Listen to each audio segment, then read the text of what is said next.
इस तफसीली जायजे में खुद आज के इस मालूमाती जायजे में हम तारीख के एक ऐसे हैरत अंगेज वाक़े पर बात करने वाले हैं जिसे सुनकर वाकई इंसान दंग रह जाता है। देखें, ये उस दौर की बात है जब बड़े बड़े मसलों का फैसला सीधा मैदान जंग में होता था, तलवारों से। लेकिन आज हम देखेंगे कि कैसे एक इंतहाई कशीदा सूरत हाल को, एक बहुत बड़े मुमकिन तसादुम को बगैर कोई एक तलवार उठाए हल कर लिया गया। तारीख में इस मास्टर स्ट्रोक को सुलह हुदैबिया के नाम से जाना जाता है। सच बताएं, जब आप लफ्ज़ फतह या कामयाबी सुनते हैं तो सबसे पहले जहन में क्या आता है? यकीनन जंग, ताकत का इस्तेमाल और मुखालिफ को हराना, राइट? लेकिन कभी कभी ऐसा होता है कि जो चीज़ बाज़ाहिर एक हार या पीछे हटना लग रही होती है ना, वो असल में एक इतनी कमाल की हिकमत अमली होती है जो सदियों तक मिसाल बन जाती है। सुलह हुदैबिया बिल्कुल ऐसा ही एक मास्टर स्ट्रोक था। तो चलिए सबसे पहले इसके पस मंज़र और सफ़र को समझते हैं कि आखिर ये सब शुरू कैसे हुआ। ज़रा 6 हिजरी के वक्त का तसव्वुर करें। इस वाक़े की शुरुआत होती है एक बहुत ही पुरअमन ख्वाब से, जब नबी करीम सल्लल्लाहु अलैहि वसल्लम ने ख्वाब में देखा कि वो सहाबाए किराम के साथ मक्का में उम्रा अदा कर रहे हैं। बस इसी खालिस नियत के साथ मदीना से मक्का का सफ़र शुरू होता है। लेकिन जैसे ही ये काफिला मक्का के बिल्कुल करीब हुदैबिया के मुकाम पर पहुंचता है, कुरैश मक्का उनका रास्ता रोक लेते हैं। मतलब एक खालिस रूहानी सफ़र अचानक एक इंतहाई टेंशन वाली सूरत हाल में बदल गया। यहाँ इस नंबर पर ज़रा गौर करें, 1400। ये कोई छोटा मोटा काफिला नहीं था। 1400 नहत्ते पुरअमन लोग अपने रूहानी मकसद के लिए वहाँ मौजूद थे। आप खुद सोचें, इतनी बड़ी तादाद को अचानक उनकी मंजिल से बस चंद कदम के फासले पर रोक दिया जाए, कितनी फ्रस्ट्रेशन हुई होगी। वहाँ किसी भी लम्हे एक बहुत बड़ी जंग छिड़ सकती थी। और फिर बारी आती है उन कड़ी शराइत की जो इस टेंशन को कम करने के लिए रखी गईं।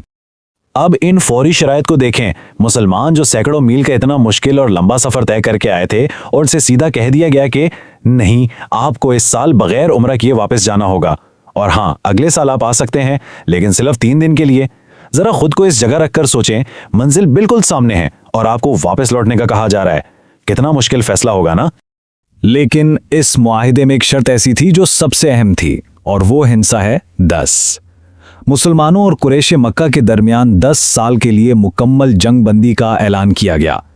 और अगर हम तारीख के जाविये से देखें तो यही 10 साला अमन का मुआहिदा इस पूरी सुलह का सबसे बड़ा गेम चेंजर साबित हुआ। मगर एक शर्त ऐसी थी जिसमें फ़र्क बहुत वाज़ेह था। अगर मक्का का कोई शख्स मदीना चला जाए तो मुसलमानों को उसे लाजमी वापस मक्का भेजना होगा, लेकिन अगर मदीना का कोई शख्स मक्का जाए तो कुरैश उसे वापस करने के पाबंद बिल्कुल नहीं थे। मतलब बज़ाहिर ये शर्त 100% एक तरफा और कुरैश के हक में लग रही थी। कोई भी देखे तो यही कहेगा कि भाई ये कैसा इंसाफ है। अब हम आते हैं इस पहलू की तरफ कि बज़ाहिर मुश्किल लगने वाले इस मुआहिदे में दरहकीकत क्या हिकमत छिपी थी। अब जाहिर है यहाँ एक बहुत बड़ा सवाल जहन में आता है, कोई भी लीडर एक ऐसा मुआहिदा क्यों मानेगा जो इतना गैर मुतसावी हो और ख़ुद उनके अपने लोगों में मायूसी फैला रहा हो। ये शराइत इतनी सख्त थी कि कई लोगों के लिए इन्हें हज़म करना बहुत मुश्किल हो रहा था। तो फिर इन सब के पीछे असल सोच क्या थी? तो देखें, असल बात यह है कि जहां आम लोगों को इस मुआहिदे में सिर्फ एक गैर मुनसफाना हार नज़र आ रही थी, वहां नबी करीम सल्लल्लाहु अलैहि वसल्लम ने कमाल की दूरअंदेशी का मुजाहरा किया। उन्होंने वक्ती जज्बात, गुस्से या अना को बिल्कुल साइड पर रखकर तवील मुद्दती अमन को चुना। और यही तो वो लीडरशिप होती है जो वक्ती नुकसान के पार देख सकती है। और फिर हम देखते हैं स्लो के शानदार नताइज कि कैसे ये अमन एक बहुत बड़ी कामयाबी बना। हुआ कुछ यूं कि इस 10 साला जंगबंदी ने रोज रोज की जंगों वाली सबसे बड़ी रुकावट खत्म कर दी। इस अमन की वजह से एक ऐसा महफूज माहौल बना जहां लोग अब खुलकर बिला खौफ व खतर मिलजुल सकते थे। इस पुरअमन दौर में इस्लाम को फैलने का वो मौका मिला जो इससे पहले कभी नहीं मिला था, और नतीजा बेशुमार नए लोगों ने इस्लाम कबूल करना शुरू कर दिया और मुसलमानों की ताकत में ज़बरदस्त इजाफा हुआ। अगर हम इन तारीखी कड़ियों को जोड़ें तो तस्वीर बिल्कुल साफ हो जाती है। 6 हिजरी का ये सुलह हुदैबिया का मुआहिदा कोई कमजोरी नहीं थी, बल्कि इसी मुआहिदे ने बराए रास्त इस हतमी कामयाबी का रास्ता बनाया जो सिर्फ 2 साल बाद, जी हाँ महज 2 साल बाद 8 हिजरी में फतेह मक्का की शक्ल में सामने आई। इससे कहते हैं तवील मुद्दती मंसूबाबंदी। और इस हिकमत अमली की सबसे बड़ी तौसीक खुद कुरान मजीद में आई। कुरान ने इस बज़ाहिर कमज़ोर और मायूस कुन मुआहिदे को फ़तह मुबीन यानी एक खुली फ़तह करार दिया।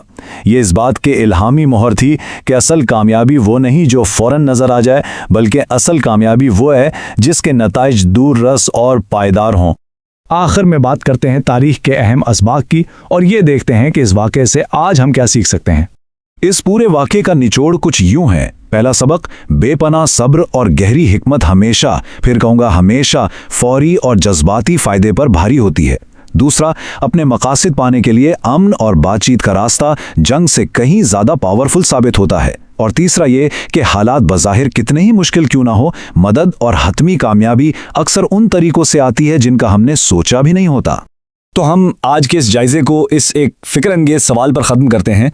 जब भी हमें किसी बड़े तनाज़े का सामना हो तो क्या वक्ती तौर पर एक कदम पीछे हट जाना या बज़ाहिर कोई नुकसानदाह समझौता कर लेना ही दरअसल लॉन्ग टर्म कामयाबी की कुंजी है?